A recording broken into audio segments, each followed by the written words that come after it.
हलफनामा क्यों राहुल गांधी से चुनाव आयोग चाहता है? इसके बारे में सूत्रों के अनुसार यह बताया जाता है कि पहले राहुल गांधी ने कभी खुद अपने साइन करके कोई चिट्ठी या मांग चुनाव आयोग से नहीं की है। चुनाव आयोग ये दावा करता है कि जब वो जवाब देता है तो वो सवाल किसी और के होते हैं, लेकिन जवाब आने के बाद राहुल गांधी कहते हैं कि चुनाव आयोग कुछ बोलता नहीं। उदाहरण के लिए उन्होंने 24 दिसंबर को महाराष्ट्र का मुद्दा उठाया था, जब कांग्रेस की तरफ से कुछ वकील के सवाल पर चुनाव आयोग अपना जवाब वेबसाइट पर दे चुका है, लेकिन राहुल गांधी कहते हैं कि आयोग जवाब नहीं देता। इसीलिए आयोग यह दावा करता है कि इस बार वो चाहता है कि राहुल गांधी ही खुद हलफनामा देकर सवाल पूछे। तुम साबित करो, नहीं तुम साबित करो, इस सियासत के बीच कुछ आरोपों का सच पता करने खुद आज तक निकला। जैसे कल राहुल गांधी ने दावा किया कि बेंगलुरु में एक कमरे के पते पर 80 वोटर का नाम दर्ज है। तो फिर सच क्या है, इस रिपोर्ट में देखिए।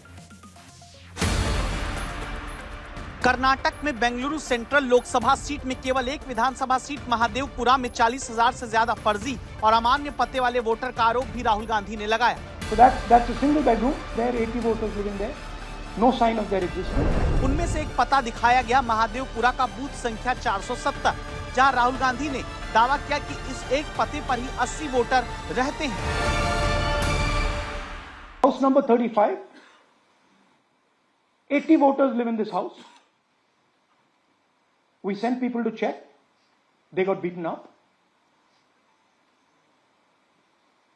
These 80 people live in this house. It's a single story, single room house. Rahul Gandhi के इस दावे का सच पता करने के लिए आज तक संवाददाता सगाईराज मुनि रेड्डी गार्डन स्थित मकान संख्या 35 तक पहुंचते हैं, जहां पता चलता है कि एक कमरे में 80 वोटर का पता होने के पर्दे के पीछे का सच क्या है।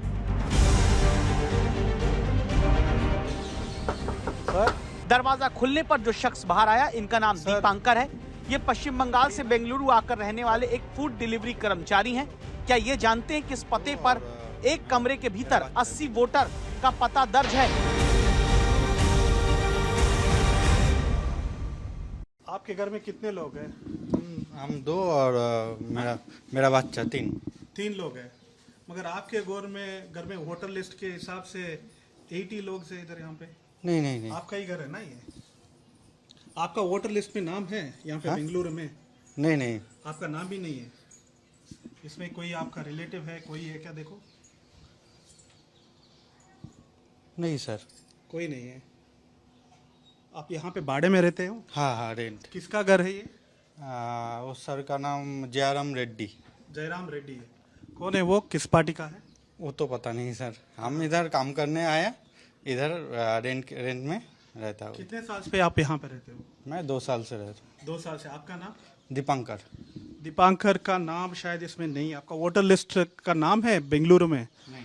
कहाँ का हो? मेरा वेस्ट बंगाल है। वेस्ट बंगाल का वोटर लिस्ट का नाम है आपका? हाँ।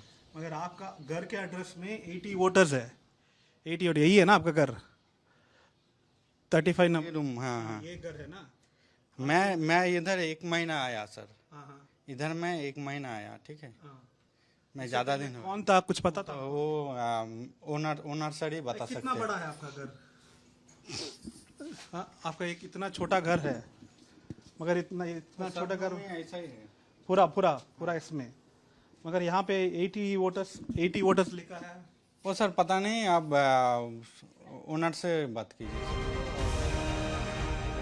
बमुश्किल 10 से 15 वर्ग फीट के एक कमरे में मिले दीपांकर का वोट तो इस पत्ते पर नहीं बना, लेकिन आज तक को बातचीत में इस जगह के मालिक जयराम रेड्डी ने स्वीकार करके बताया कि कई किराएदारों ने कमरा नंबर 35 को अपना पता बताकर वोटर कार्ड बनवाया, लेकिन इस पते पर वोटर बनने वाले बहुत से किराएदार अब जा चुके हैं। बावजूद इसके मकान मालिक जयराम रेड्डी कहते हैं कि कुछ लोग चुनावों के दौरान वोट देने के लिए वापस आते हैं। ಬಿಜೆಪಿ ಪಾರ್ಟಿಯಲ್ಲಿ ಸರ್ ಜಯರಾಮ್ ಸರ್? ಸುಮ್ಮನೆ ನಾವು ಪಾರ್ಟಿನಲ್ಲಿ ಏನು ಇಲ್ಲ, ನಾವೇನು ಮೆಂಬರ್ ಇಲ್ಲ, ಯಾವುದಿಲ್ಲ. ಎಲೆಕ್ಷನ್ ಟೈಮ್ ಬಂದ್ರೆ ಬಿಜೆಪಿ ವೋಟ್ ಹಾಕ್ತೀವಿ ಅಷ್ಟೇ. ಹೌದಾ? ಇಲ್ಲ ನೀವು ಬೆಲೆ ಪಾರ್ಟಿ ವರ್ಕರ ಹೆಂಗೆ ಏನ್ ಕಥೆ? ಇಲ್ಲ ಅದೇನು ಇಲ್ಲ. ಓಕೆ. ನೀವು ಯಾವ ಪಾರ್ಟಿ ಜೊತೆ ಅಸೋಸಿಯೇಟ್ ಆಗಿಲ್ವಾ? ಇಲ್ಲ. यानी यहाँ पर पता चलता है कि कमरा नंबर 35 जहाँ 80 वोटर होने का दावा है, उसे वहाँ के मकान मालिक स्वीकार करते हैं। ये चुनाव आयोग की जिम्मेदारी है कि देखा जाए कि क्या एक कमरे के पते पर 80 वोटर रह सकते हैं। अगर वो वोटर वहां बाद में नहीं रहते तो उनका नाम वोटर लिस्ट से हटे, ताकि इस आधार पर कहीं कोई शंका चुनाव प्रक्रिया में न रह जाए। ऐसा ही आरोप राहुल गांधी ने कल लगाया, जब दावा किया गया कि आदित्य श्रीवास्तव नाम के वोटर का 3 राज्यों में 4 जगह मतदाता के तौर पर नाम दर्ज है।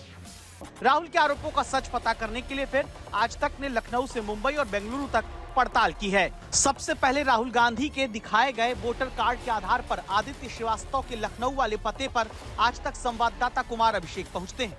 लखनऊ के इंदिरा नगर में आदित्य के पिता एसपी श्रीवास्तव का घर है। पता चलता है पिता का निधन पहले हो चुका है। आदित्य श्रीवास्तव के पड़ोसी लक्षित श्रीवास्तव ने बताया कि जिन आदित्य के 4 वोटर कार्ड का दावा राहुल गांधी करते हैं, उनका घर लखनऊ में है, लेकिन परिवार यहाँ नहीं रहता। आदित्य यहाँ से शिफ्ट कर चुके हैं। हम आदित्य श्रीवास्तव को ढूंढते हुए उनके घर पर पहुंचे हैं।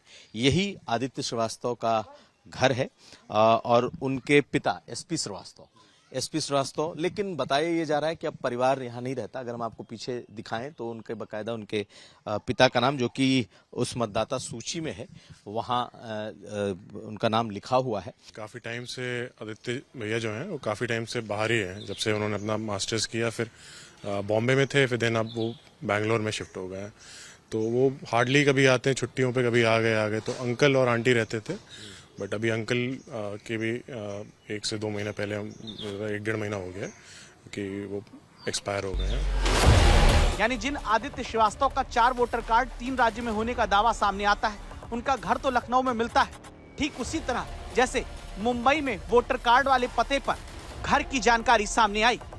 इस वक्त हम मुंबई के जोगेश्वरी ईस्ट इलाके में हैं। ब्लू मेडोज इस बिल्डिंग का नाम है। राहुल गांधी की तरफ से इलेक्शन कमीशन के ऊपर आरोप करते हुए कहा गया था कि आदित्य श्रीवास्तव नामक व्यक्ति के 3 जगह वोटिंग लिस्ट में नाम है, लखनऊ, मुंबई और बेंगलुरु। तो मुंबई में जोगेश्वरी ईस्ट में उनका इस बिल्डिंग से नाम है आदित्य श्रीवास्तव। हालांकि ये खबर आ रही है कि 5 साल पहले मुंबई से चले गए हैं और वो आप कह सकते हैं कि 2016 से 2020 तक मुंबई में थे। उसके बाद उनकी कोविड के दौरान नौकरी चली जाने से वो बेंगलोर शिफ्ट हो गए हैं। बेंगलोर में अब उनका वोटिंग का डिटेल्स है, लेकिन यहाँ के इलेक्टोरल लिस्ट में यहाँ के जो लोकल एमएलए हैं उनका कहना है कि ये नाम आदित्य श्रीवास्तव दिखता है और अभी जो विधानसभा इलेक्शन हुआ है लास्ट ईयर नवंबर में, उसमें भी ये नाम दिख रहा था। इस तरह कुल ये जानकारी सामने आती है कि आदित्य श्रीवास्तव लखनऊ के रहने वाले हैं, जिनका वोटर आई कार्ड पहले लखनऊ में बना।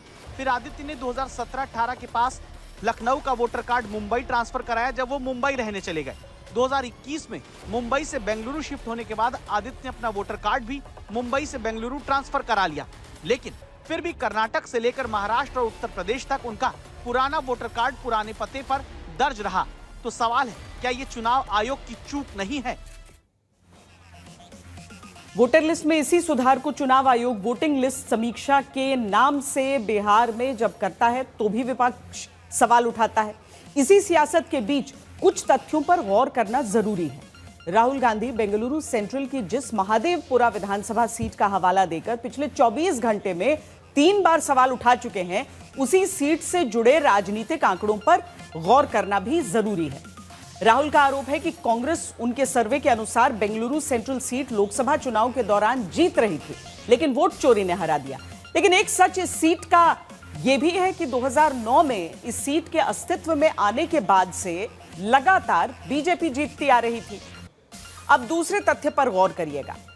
राहुल गांधी आरोप लगाते हैं कि 2024 लोकसभा चुनाव के दौरान बेंगलुरु सेंट्रल की महादेवपुरा विधानसभा सीट पर 1 लाख से ज्यादा फर्जी वोट की वजह से बीजेपी जीती, जबकि इसी विधानसभा सीट का सियासी इतिहास यह है कि 2008 से जब से यह सीट बनी है तब से यहां बीजेपी ही आगे रही है। तीसरा तथ्य पर भी नजर डालना जरूरी है। राहुल आरोप यह भी लगाते हैं कि बेंगलुरु सेंट्रल लोकसभा में सिर्फ महादेवपुरा विधानसभा सीट पर ही वोट चोरी करके बीजेपी आगे हुई, जबकि सियासी तथ्य यह भी है कि 2023 का विधानसभा चुनाव हो या 2024 का लोकसभा चुनाव, इस लोकसभा सीट से जुड़ी 5 असेंबली सीट पर कांग्रेस आगे थी, 3 पर बीजेपी आगे थी। अगले हफ्ते स्वतंत्रता दिवस है। देश 77वां स्वतंत्रता दिवस मनाने जा रहा है, लेकिन खबरदार करता सवाल यह है कि आज भी हमारे देश में किसी चुनाव में 70% तक वोट नहीं पड़ पाता। आप सोचिएगा क्या इसकी वजह चुनावी लोकतंत्र पर जनता का घटता भरोसा है? कई सर्वे कहते हैं कि प्रत्याशी से लेकर पार्टियों और चुनावी प्रक्रिया में घटता भरोसा भी एक बड़ा कारण मतदाताओं की उदासीनता का रहता है। जब उन्हें लगने लगता है कि हमारे एक वोट से क्या असर पड़ेगा। ये सोच खतरनाक है जिसे बढ़ावा नहीं मिलना चाहिए। इसीलिए जरूरी है कि चुनावी प्रक्रिया पर विश्वास नहीं घटना चाहिए, जिसे मजबूत करने की जिम्मेदारी चुनाव आयोग ही नहीं विपक्ष की भी है।